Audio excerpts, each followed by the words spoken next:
todo eso, digamos, se procesa, se sintetiza y se llega a eso. No, porque cada cual da su idea. Entonces, da su conocimiento. Este conocimiento viene del principio de los tiempos. Después nosotros fuimos perdiendo. No sé si ustedes se enteraron de esa mujer que hace poco tuvo un accidente en Estados Unidos y tuvo un golpe muy fuerte en la cabeza y había perdido, tenía amnesia total. Y una amiga la ayudó a empezar a recordar todo, porque se le había borrado el disco. Pero cuando recuperó el disco de vuelta, lo recuperó con una versión más moderna, que le dio posibilidad de pintar, de escribir, de hacer música y todo, sin que haya antes hecho eso. O sea, tenemos un 10% del cerebro que utilizamos para todo lo que hacemos. El otro 90% del cerebro no sabe para qué está. Aparentemente, hay que saber qué lugar golpearse, ¿no? Para despertar. Porque aparentemente, esta mujer se despertó algo en ella donde tiene un síndrome que se llama el síndrome de los sabios. De matemática. Y de la matemática, pero además escucha los colores y ve la música, ya que tiene el olfato de la vista, o bueno, todo entremezclado, o sea, tiene unos sentidos mucho más agudos que nosotros. Y después ese golpe. Nosotros tenemos una décima parte del cerebro, no conoces bien porque vos sos psicólogo. Tenemos una décima parte del cerebro y lo utilizamos, para todo lo que hacemos utilizamos una décima parte. El 90% más, 90 partes más que no saben para qué estamos. Pero esta filosofía viene del principio de los tiempos. O sea, ya en la época de la Atlántida, los coplas ya la daban. Y dijimos en la primera clase que eran reservadas para una élite de sacerdotes o de nobles, de la nobleza, tanto en el antiguo Egipto como en Grecia o en estos lugares. Recién se empezó a rescatar después de que los templarios fueron al templo de Salomón, se encontraron la sabiduría de Salomón, en la mesa redonda del rey Arturo también se sigue diciendo esto, o sea, se hacía esto, se conocía esto, y poco a poco fueron trayéndolo a nuestra época. Sí, la Inquisición también armó una brecha nuevamente de oscuridad en cuanto a que esto no trasciende. Por eso esto era ocultismo en una época. Claro, porque Era como que lo esotérico es algo maligno. iba en contra de la religión, en contra de la ciencia. Claro. Esto no es una religión, Claro. pero se puede decir que es la base de todas las religiones. Porque a partir de ahí se conoce todo eso. Los primeros cristianos en Jerusalén eran gnósticos. Y este es un conocimiento gnóstico. ¿Sí? De ahí viene eso. Nosotros lo recibimos de maestros nuestros y los transmitimos. Sin tratar de convencer a nadie, sin tratar de decir que es la única verdad, porque la verdad es dueño del Padre, es el dueño de la verdad. ¿Viene del Medio Oriente más que nada? De Oriente, tradicionalmente de Oriente. Bueno, la Cábala también hace proyecciones de, no sé si habla de tiempos así, Bueno, pero de la densidad de más años para transcurrir. Pasa que hay, Y cuanto más sutil, más... tanto la Cábala como el sufismo y la Gnosis son los tres movimientos esotéricos dentro de las tres filosofías, ¿ya? De los hebreos es la Cábala, de los musulmanes, del Islam, es el sufismo, y del cristianismo es la Gnosis, el gnosticismo. Son las partes de esoterismo, la parte hacia adentro de nosotros. Para nosotros religión viene la palabra religar, que es volver a ligar, volverse a religar con su ser. O sea, otro día decíamos que el maestro más importante que tenemos es el que está dentro nuestro. El de afuera tiene un montón de errores, puede fallar porque incluso su perfil psicológico le puede dar una mala jugada. O sea, hay que conocer, hay que hacer caso al maestro interno y no al maestro externo. Que el que tiene la verdad y que nunca nos va a faltar va a ser el maestro interno nuestro. Y todo este conocimiento está dentro nuestro encapsulado, o sea, encriptado, codificado. Nosotros lo que hacemos con todo este tipo de trabajos y todo eso, pues es autoconocimiento de regeneración integral. ¿Sí? ¿Por qué? Porque todo este conocimiento lo tienen todos dentro de ustedes. Lo único que están haciendo, como decía Platón, es volver a recordarlo. Y a partir de cuando uno empieza a darle todas estas charlas, al que le sirve bien y al que no, igual. O sea, no venimos a discutir con nadie, venimos a decir esta es la única verdad. Pero es una parte de la verdad. O sea que decir que como Platón que hay ideas innatas y solamente hay que descubrirlas. Como Platón decía que hay ideas innatas y solamente hay que descubrirlas. Claro, las ideas están dentro nuestro. O sea, aquí es lo que cree en la reencarnación. Si nosotros venimos reencarnándonos, después vamos a ver bien cuántas vidas más o menos reencarnamos y cuántas vueltas damos alrededor de cada vuelta de la vida. Son 108 por 3000 más o menos. Así que, imaginad que venimos, a lo mejor tenemos la primera reencarnación, pero si venimos pasando por ciclos y ciclos de reencarnación, y si llegamos a despertar o a comunicarnos con nuestro ser, que tiene todo almacenado en nuestro ser, porque el que se reencarna es el ser, no es el espíritu, no es la personalidad. En los momentos son marianos, pero mariano no se reencarna el ser que está dentro de mariano. Vos debería ser el contenido, el automóvil, y el ser debería ser el conductor. ¿Sí? Entonces, lo importante es conectarse con su ser. El ser interno se tiene toda la información, todo el lenguaje, todas las profesiones que ha tenido durante todas sus vidas. ¿Sí? Lo importante es despertar conciencia. Acá arriba hay seres que tienen la conciencia despierta y ellos pueden ver muchas cosas. Existen archivos acásicos que son archivos donde está toda la información del universo, o sea, principalmente de nuestro planeta. Y aquellos que tienen acceso al archivo acásico son seres que están en un estado de evolución, o más despierto que nosotros conscientemente. Entonces, esos seres son los que nos traen información a nosotros durante toda la vida, no solamente ahora. Pasa que ahora, como decía Belén, se abrió de vuelta, hace ya unos 150 años más o menos, se abrió de vuelta el paso a la espiritualidad. Yo cuando empecé el programa en el año 99, mucha gente decía, este tipo está loco, las cosas que decía la parte espiritual. Claro, en esa época hablaron de algo espiritual. Y ahora hay mucha gente más que lo acepta, que tiene más apertura de conciencia. Blavatsky, Elena Blavatsky, fue una de las filosóficas más grandes que hubo, más iluminadas que hubo. Hizo 7 tomos de la doctrina secreta, Isis sin velo, La voz del silencio, hizo varios libros donde ella tenía contacto directamente en las meditaciones con fuerzas superiores. Ya hablaba de física cuántica en 1900, recién hoy sí, fines de 1900, principio de 1900, claro. Pero inició la guerra hasta que 100 años después recién estamos empezando a vislumbrar nuevamente o tomar dimensión de la física cuántica y sus saberes. ¿Vos conocés a Solari Parravicini? ¿Benjamín Solari Parravicini? Sí, un argentino que escribía. Sí, psicografía, sí. ¿Sabes que hay una parte donde hay la estatua de la libertad partida al medio, así como si fueran 2 torres? Dice, el monumento será atacado 2 veces. Ya, te estoy diciendo que agarra calofrío, ¿no? Y eso lo dijo en el año 39. Después que uno vio el tema de las Torres Gemelas, lo relaciona con eso, pero en ese momento, 21 no. Pero ya en el año 39 visualizaba a través de las psicografías cómo estaba la Estatua de la Libertad dividida en 2 columnas y dice, el monumento será atacado 2 veces. ¿Y por qué se produce la visualización del futuro? Y porque tienen la posibilidad de sentirse. O sea que no es futuro tampoco. Hay personas que tienen mucha meditación y que abren canales. Sí, pero se abre algo en el tiempo y el espacio para llegar Claro. a realizar algo. Por eso, ¿cómo se logra? ¿Quién Y lo a través de la logra? práctica. ¿Y a través de qué? Él era un don natural que tenía Benjamín Solari Parravicini. Él tiene un don natural. Y todo a través del dibujo. A todas psicografías. Yo el día siguiente tengo un libro de Romagnoli que tiene una psicografía. Lo tengo yo. Vos tenés uno de bueno. vos! En YouTube están también. También está ahora, si estás en YouTube, Mariano, te puedes ver. Sí, te lo Incluso hay mujeres con el plumero, con el pañuelo de la Madre Teresa de Manso. Y también algo del Papa. Hablan de El último Papa negro del Vaticano se finaliza con el último Papa negro.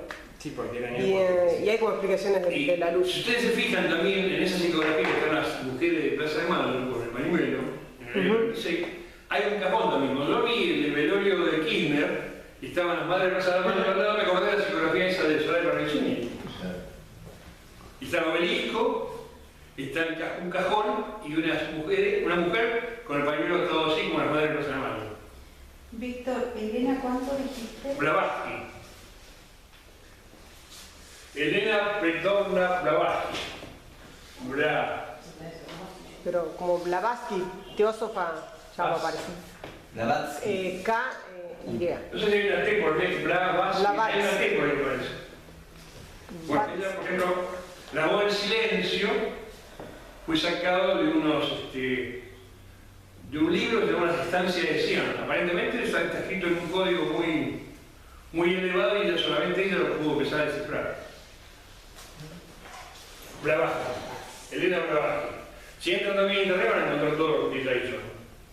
Ella fundó el movimiento teosófico. Decía, la única religión es el amor. Fundación Lucis. Bueno, eso vino después. Después, ¿no?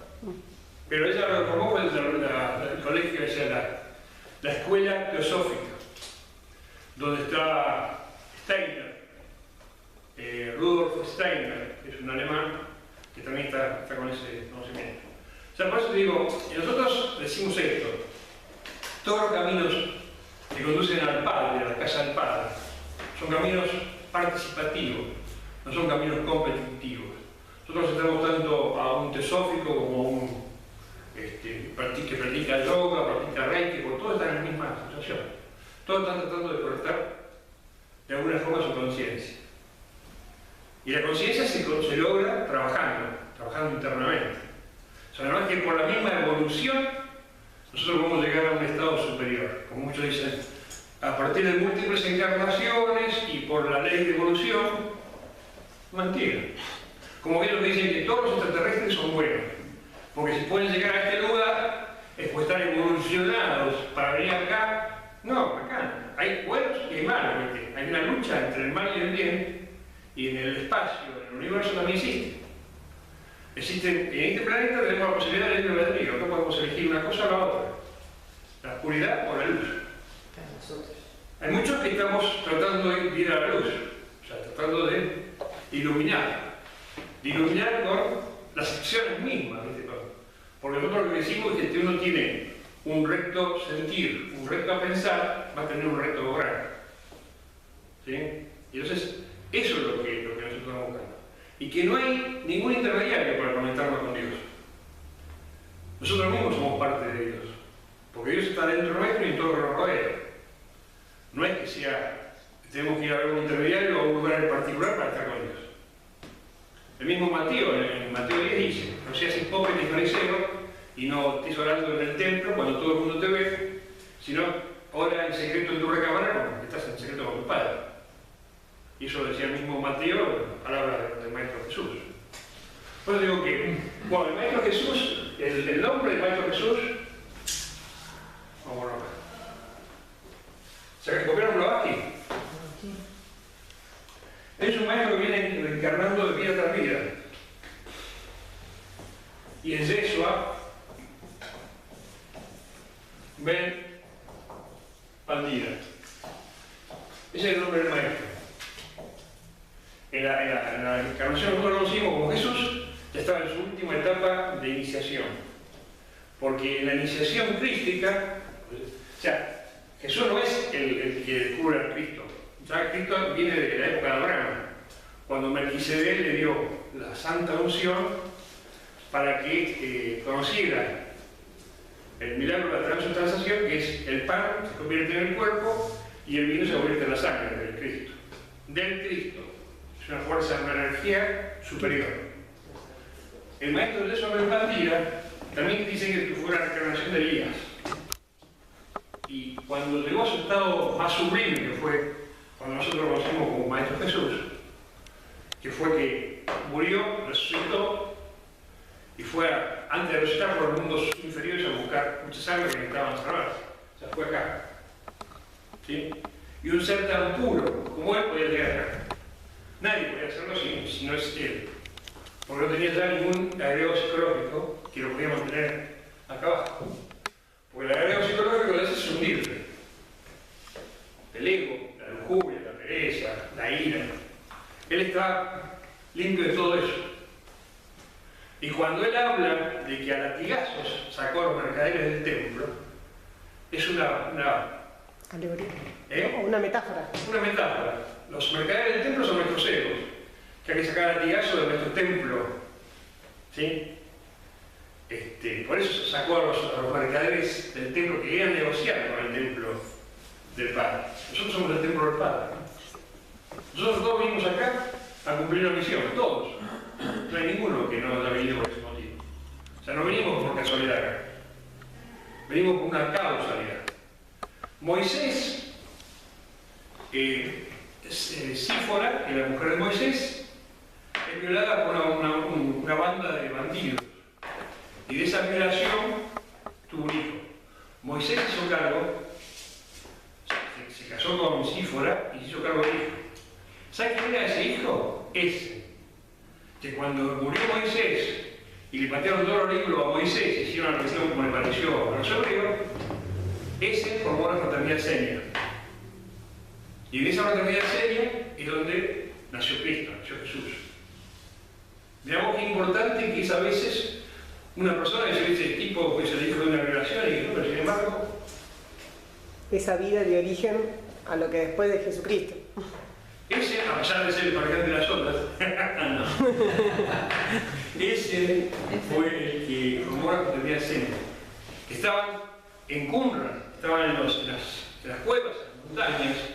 No eran los sacerdotes que estaban en muy buena posición económica, nada por el estilo, los que estaban en el San Madrid. Eran los sacerdotes que iban a los leprosarios, iban a curar a la gente, se juntaban con la gente pobre, porque el médico de Jerusalén, el médico de Israel, les cobraba. A esta gente no se podía cobrar, no tenían por qué cobrarle. Entonces la gente iba y hacía todo ese tipo de trabajo. Eran los esenios, la fraternidad esenia. ¿En qué época surgieron los esenios? ¿En qué época surgieron los esenios? Y cuando muere Moisés, ese empieza a conformar la fraternidad esenia, y toda la sabiduría de Moisés la tienen los esenios. Después también hay una parte del santo del Grial. O sea, el Grial fue entregado por Melquisedec a Abraham con la santa unción. Porque yo conozco otra versión de la creación de los esenios, por eso te pregunto. Porque la creación es que cuando cae el imperio davídico, van al destierro de Babilonia, después pasan por Persia, Grecia, Roma, 64 a.C. Pompeyo en Roma, entrada a Jerusalén, y la historia más o menos comenta que los esenios se retiran porque el altar o el holocausto, digamos, estaba siendo pervertido porque no estaba directamente alguien de línea sacerdotal dentro del templo de Israel. Y ellos se retiran a Qumran, al monte Senio, antes de la llegada de Jesucristo. Pero ahí recién comienzan, por eso te digo, y de ahí a Moisés hay unos 1000 años. Bueno, calcular que Moisés tenga 40 años de diferencia de la muerte de Moisés no. Claro, porque viene Moisés, después el paso del Mar Rojo. Después recién las tribus de Israel se empiezan a sentar en Canaán y tienen que pelear con las distintas tribus que estaban ahí, los moabitas, todo eso. Después empiezan a reconquistar. Después viene la época de los jueces, Sansón y todos los demás jueces, Gideón y todo, que ya empiezan a ir peleando contra los filisteos. Después viene la época del rey David, que es recién la primera monarquía acá en Israel, y que empiezan a ganar terreno ahí. Después de David viene Salomón. Después de Salomón, ahí empiezan a haber reyes hebreos que empiezan a apostatar o a adorar dioses falsos, empiezan a separarse del camino de Dios. Ahí ya le manda a Jeremías y a otros profetas. Ahí viene el destierro a Babilonia. Una vez el desterrado con Nabucodonosor, viene el destierro a Babilonia, después viene dominado por los persas, vuelven ahí en la época de Ciro, de Darío, me acuerdo, vuelven a reconstruir el templo de Israel y empiezan recién después los griegos y después los romanos. Y la segunda reconstrucción del templo de Israel, en la época de los romanos, y el templo que Jesús dice que va a ser destruido y que nunca más, después de la revolución. Claro, la versión que tenemos nosotros es antes de todo eso. Por eso vos estás metiendo los diseños para usted, según la teoría de usted, muchísimo antes. 5000 años antes de Cristo, por ahí.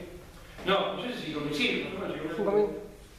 Y se empezó a pervertir No te olvides que cuando Moisés fue al templo a recibir los mandamientos, cuando llegó habían fabricado un becerro de oro. Sí. Y adoraban al becerro de oro. Ya ahí se estaba pervirtiendo. El que único que controlaba un poco al pueblo era Moisés. ¿Y de dónde vienen los libros que vos decís de los esenios? ¿De dónde sacaron que Moisés, digamos, que el hijo de Moisés fundó los esenios en esa época? ¿Es el que fundó los esenios? ¿De qué libro? ¿De qué? Bueno, jeroglíficos acá. ¿Cómo eso es estudio raro, nosotros no averiguamos de dónde viene, sino que estamos transmitiendo nosotros nos enseñaron. Bueno, en la Biblia hay parte de eso. ¿Sí?